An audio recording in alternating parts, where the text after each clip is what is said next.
So actually, we kind of like jumped ahead because we kind of like jumped into it. Normally, what happens when we have a guest on is we have the guests introduce themselves and what they do, just in case. Oh, we were supposed to do that. Right. Just in case our audience doesn't know what. But you were immediately like, "What's your star sign?" Yeah. Watch Arcane, Joey. Yeah, watch Arcane. You are Cancer. You are Cancer. Should you introduce me? Yeah, what do you do? What do you do? Let people know. Yeah, hi, I'm Lily Pichu. Can you cut that? Cut that. No, leave that in. Leave it in. Hi, I'm Lily Pichu. I'm on YouTube. I stream sometimes. I voice act. I make music. I like anime. So like, how would you categorize yourself as a content creator now? Are you just like a bit of everything now? Yeah, I like to dabble in a little bit of everything, but not excel in like one thing, you know? I feel that. I mean, you managed to stay online and I bet always get more and more popular and relevant as you go. Yeah. I think it's Well, I mean, I'm generally, in a bit of a dip right now, but you know. I mean, you're doing well. You've been around for so long. Like you've been on the internet and you've been in like the content creation space for like so fucking long, so long. Wait, when did you start? What year was it? Literally, like I feel like over 10 years ago. Like I was like 19 or something. Yeah. I made I started voicing cartoons or anime. You did fan dubs, right? Me too. Yeah, I think a lot of people start with fan dubs. Those Yeah. early YouTube fan dub days were like interesting. Yeah, because were you part of like the VAA crowds back in the day when everyone was like fan dubbing? Everyone wanted to fan dub and voice act. Yeah. I really did want to voice act though, so I never gave up on that dream. Yeah. And thankfully got some roles. Hell and yeah, hell yeah. Thank you, Genshin Impact. Thank you. Yeah. Yeah, that's how I started. Sick. such a long journey, and so how did you like transition from just doing anime stuff and then you started like streaming and then you got into offline TV? How did like that happen? Oh my gosh, like how did it happen? Like I just started making videos, people liked them, and I started making, and then you know once you get more clout and viewers, you can connect with other people in the industry easier. You know.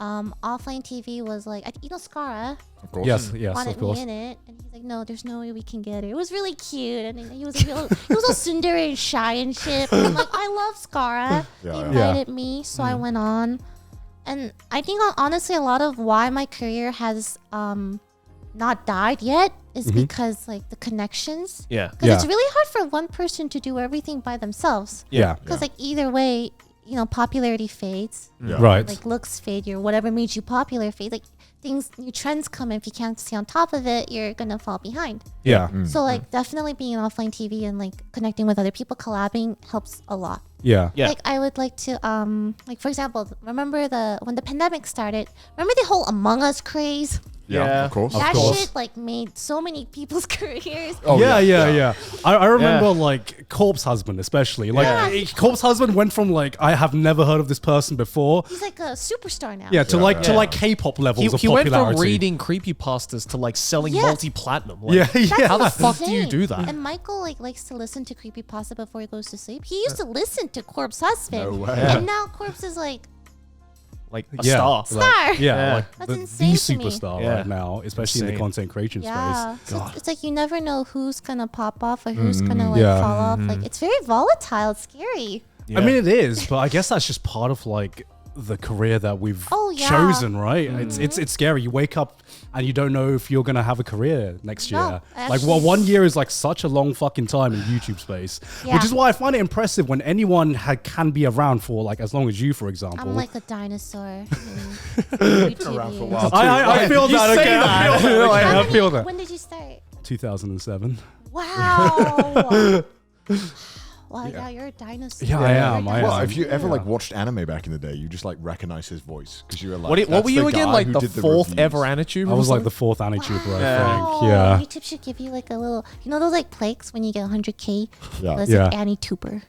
No, they should not. No, don't give them my We don't need Big that. anime titties on it. He didn't even get his silver play button. No, I didn't because I got the 100K. I think before they started sending off silver play buttons, so I just never got them. Damn. Yeah, That's impressive. I do think anyone who's been on the space for like that long, you gotta be doing something, right? Like, Yeah. you know, luck can only take you so far. So Yeah. So when I started doing YouTube, it was because I was getting annoyed with voice acting. I was like, I don't want to fucking keep fan dubbing other people's stuff. Right. I don't know if you were the same kind of thing. I'm You're sure like, we've all reached that point. yeah, because you're like, I'm just tired of everyone I wanna do taking my their own time. thing. Yeah, everyone's like, they've taken so long. You audition for something, they're like, you got the part, and then they're like, they never do anything.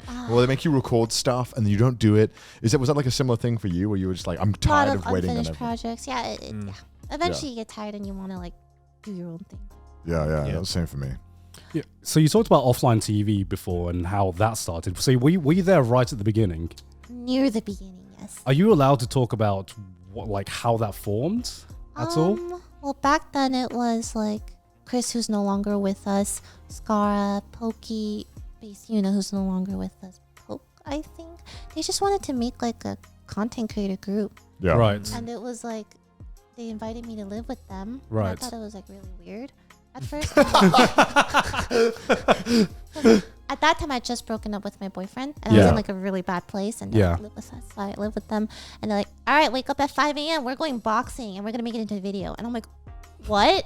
it's just like it started out as like a group of friends who just wanted to make cool videos together. Yeah. And then eventually that like expanded to what it is now. I think even today we have trouble like separating the friends from the business, because if you start off as friends but you want to make it a business, like a full-time organization, you're gonna hurt some feelings. Right. It's impossible. Yeah. Everyone has. I think that's why we feel lucky that it's just the three of us, because I feel like when it gets to like a large group, it's always hard to manage everyone You're not gonna equally, make right? everyone happy. Yeah, exactly. How is it like? How is it living in a house with like, I guess, your best friends making content together? Does that make it like harder to separate friendship? Oh yeah. For business? It was always intertwined. We could not separate it. But it was fun because we would pop into each other's streams whenever we wanted. It was easy to like collaborate. It was nice. Yeah, But I imagine always having to be like on is probably tiring. Sometimes, but it's also like, you know, we liked each other. So it wasn't that Yeah. Was it easy to like hang out as just like a group of friends without feeling pressure to like say make content about it or make something out of it? Absolutely, yeah. Okay, that's I good. did get closer to a lot of people.